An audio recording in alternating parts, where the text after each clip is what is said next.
করব না এক সময়, এরকম একটা ভাবনা, এরকম একটা চিন্তা আপনাকে আপনার জীবনে এগিয়ে যেতে ধীর করে ফেলবে, স্লো করে ফেলবে, বা আপনার এগিয়ে যাওয়াটার জন্যে অনেক সময় নিয়ে নেবে।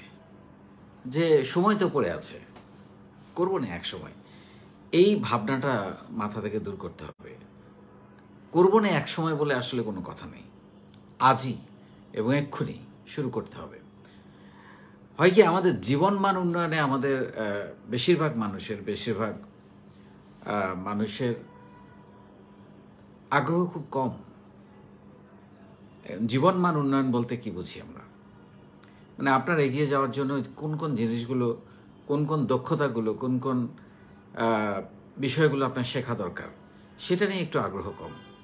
যেমন একটু জড়তা কাটিয়ে কথা বলতে জানা, প্রেজেন্টেশন স্কিলসটা শিখে নেওয়া, লিডারশিপ স্কিলস শেখা। আমি অনেকবার আগে বলেছি যে কেউ লিডার হয়ে জন্মায় না, এটা একটা প্রশিক্ষণ এবং এটা চর্চার মধ্য দিয়ে লিডার তৈরি হয়।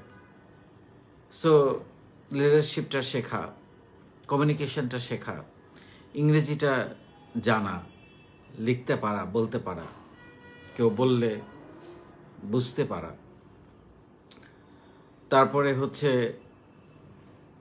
ইভেন আপনি যে বিষয়ে কাজ করবেন, আপনি চাকরি করেন, আপনি ব্যবসা করেন, আপনি উদ্যোক্তা হন, আপনি যে বিষয়ে, যে স্পেসিফিক বিষয়ে কাজ করবেন, যেটা নিয়েই কাজ করবেন, সেইটার ব্যাপারে আরেকটু বাড়তি কিছু জানাশোনা তৈরি করা, লেখাপড়া শেখা, এটা খুবই গুরুত্বপূর্ণ।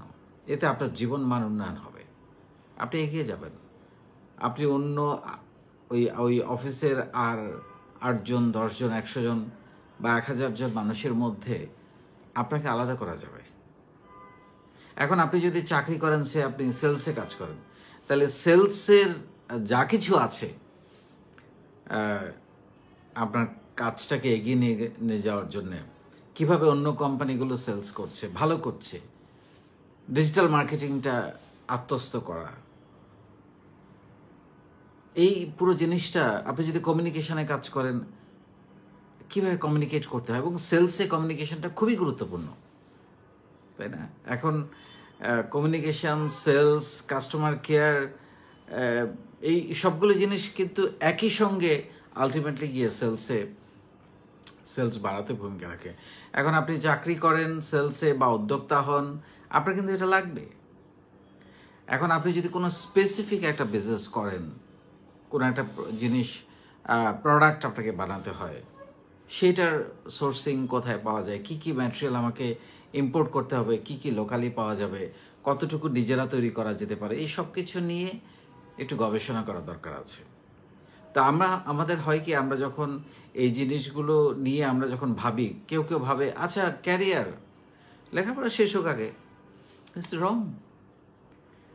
আমি তো বলেছি যে 13 ক্লাস থেকেই আপনাকে কাজ শুরু করতে হবে। এই ভাবনাটা আমাদের আগে দূর করতে হবে যে লেখাপড়া শেষ হোক আগে, তারপর ক্যারিয়ার নিয়ে ভাববো।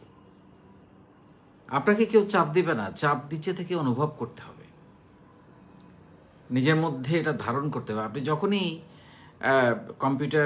কম্পিউটার শেখা শুরু করবেন, বেসিক যে জিনিসগুলো কম্পিউটারে দরকার, আপনি যখনই আপনার একটা ইমেল অ্যাকাউন্ট তৈরি হবে, যখনই আপনার সোশ্যাল মিডিয়ার সবগুলো মাধ্যমে, সোশ্যাল মিডিয়া মানে কিন্তু ফেসবুক না, ফেসবুক, লিঙ্কডইন, ইনস্টাগ্রাম, ইউটিউব, সবগুলো মাধ্যমে যখন আপনার বিচরণ থাকবে, তখন আপনার মধ্যে জানার, শেখার আগ্রহটা বেড়ে যাবে।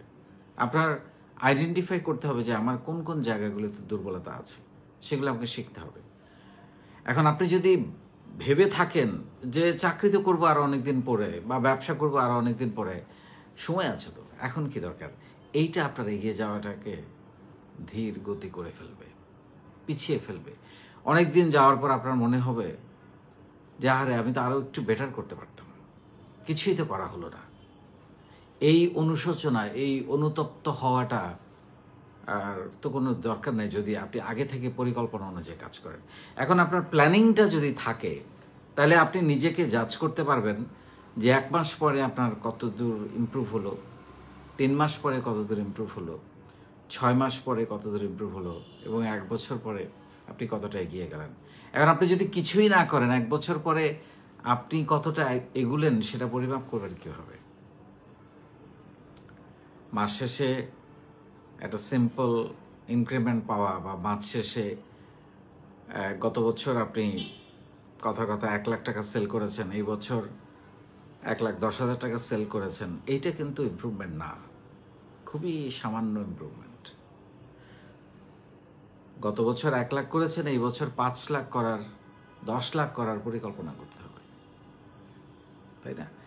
এবং সেটার জন্য ব্যাক এন্ডে যা যা করা দরকার এবং টাইম ক্যালকুলেশন করে আপনাকে প্রতিদিন কাজ করে যেতে হবে, প্রতি সপ্তাহে আপনার ইমপ্রুভমেন্ট, প্রতি মাসে ত্রৈমাসিক ইমপ্রুভমেন্ট তৈরি করতে হবে। সো এরকম কখনোই কেউ ভাববেন না যে করবো না, সময় আছে।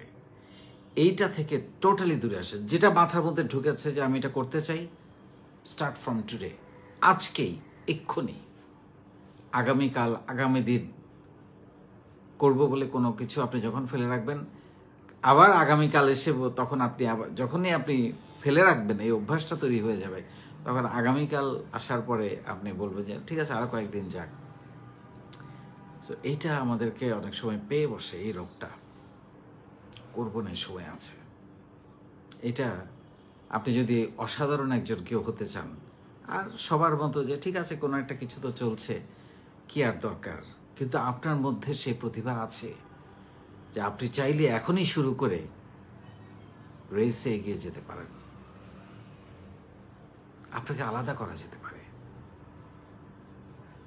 সব দিক থেকে, একজন ভালো মানুষ হিসেবে, একজন দক্ষ মানুষ হিসেবে, একজন সফল উদ্যোক্তা হিসেবে, এবং একজন সফল চাকরিজীবী হিসেবে আপনাকে যাতে আলাদা করা যেতে পারে। আপনার প্রতিটা কাজ, চলাচল, ব্যবহার, আচার আচরণ এবং কাজের ধরন, এবং কত অল্প সময়ে আপনি অনেক বেশি কাজ করতে পারেন সেটার উপর। সো এখনই শুরু করেন, পরিকল্পনা করেন, এবং সেই অনুযায়ী এখনই শুরু করেন। আপনার এগিয়ে যাওয়া তো কেউ থামাতে পারবে না। আর আমি তো আগেই বলেছি যে জীবনের যে কোনো কাজে সফল হওয়ার মূল মন্ত্র একটাই, বা অন্যতম বলতে পারেন, এটা আরও অনেক মূল মন্ত্র আছে, এটা হচ্ছে অন্যতম। সেটা কি? প্রতিদিন সেই কাজটা করা। দেখবেন আপনার সেটার উপর আপনার দক্ষতা তৈরি হয়ে গেছে। আপনি দেখেন, চারিদিকে তাকিয়ে দেখেন, যে মানুষটা দীর্ঘদিন ধরে একই কাজ করছে, একই ধরনের কাজ করছে, সেই মানুষটা কতটা দক্ষ হয়ে যায়, কতটা সহজেই সে সিদ্ধান্ত নিতে পারে, কতটা সহজেই সে একজন সাহসী মানুষ হয়ে যায়। সে রিস্ক নিতে জানে, কারণ সে জানে রিস্কটা তার জন্য ক্যালকুলেটিভ, অন্যের জন্য হয়তো এটা মহা রিস্ক। সো পরিকল্পনা সাজান এবং আজই শুরু করেন। করবো না, সময় আছে বলে কিছু নেই দুনিয়াতে। এটা দুর্বল মানুষদের চিন্তা এবং অলস মানুষদের চিন্তা, যারা জীবনটাকে সবসময় পিছিয়ে রাখতে চায়। একটা সময়ে গিয়ে অনুতপ্ত হওয়ার চেয়ে যে আমি আরেকটু পরিশ্রম করলে বা আরেকটু বেশি লেখাপড়া করলে পরীক্ষা আরেকটু বেটার করতে পারতাম, সেইটা চিন্তা না করে এখনই শুরু করেন।